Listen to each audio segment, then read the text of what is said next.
She hears the stories of Jesus, this man who does miracles, this man who intervenes in people's lives.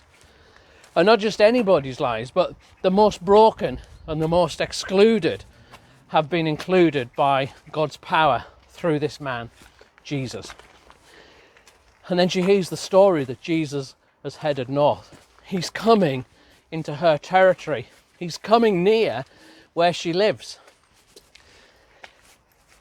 And maybe she was roaming the streets. Maybe she was wandering around the countryside trying to find out where he was. But we get to this point in the story and she sees him. And the text said that she runs up to him and she cries out and pleads to him to heal her daughter who suffers terribly. And Jesus didn't even reply. It says Jesus didn't reply. He didn't even say one word to her.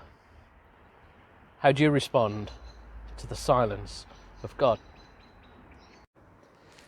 You see, when we face the silence of God, it's not always a sign that things have gone wrong. It's not always a sign that we've gone wrong in our own faith walk, or we're lacking faith, or we've done something wrong to deserve this. Those people who write about the spiritual life, when you read through some of the ancient saints who would spend a lot of time reflecting and writing about the kind of spiritual journey, the spiritual life, they would talk about seasons that you would be led through where actually God becomes silent and God becomes absent and God becomes distant.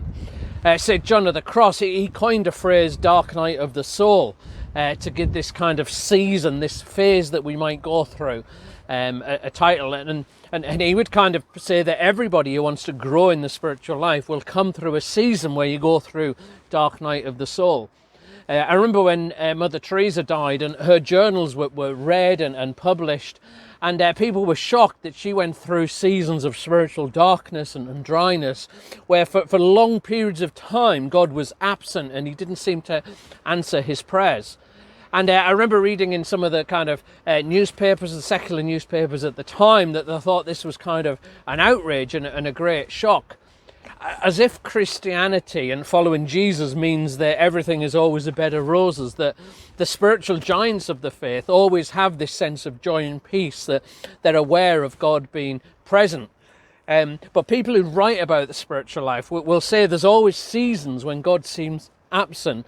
There will always be seasons when you walk through where God seems to be silent. And it's like that idea of you have Good Friday and you have Easter Sunday. You have Good Friday where Jesus dies so you can be forgiven. And you have Easter Sunday where Jesus conquers the death and there's hope and there's life and everything comes. But in between those two things, there's this kind of Holy Saturday, Easter Saturday, where Jesus has died but he hasn't yet risen. There's just kind of darkness. And sometimes we can experience that and we can even be led into it. And a number of years ago, there was some research done and interviews with people who used to go to church but didn't anymore. And what they discovered, it was published in a book called Churchless Faith, was actually a lot of people who had left church still had a faith. They still believed in God, they still trusted Jesus, but they found difficulty connecting with church, and the book's title saying they had a churchless faith.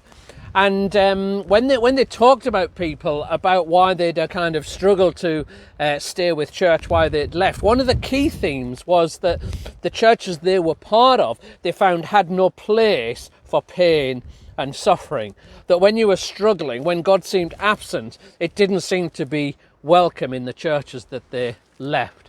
That it was expected if you were a Christian, you'd always feel close to God, it'd always be full of joy, and it'd be always full of life, which wouldn't be the same of a lot of the Christian writers through the centuries.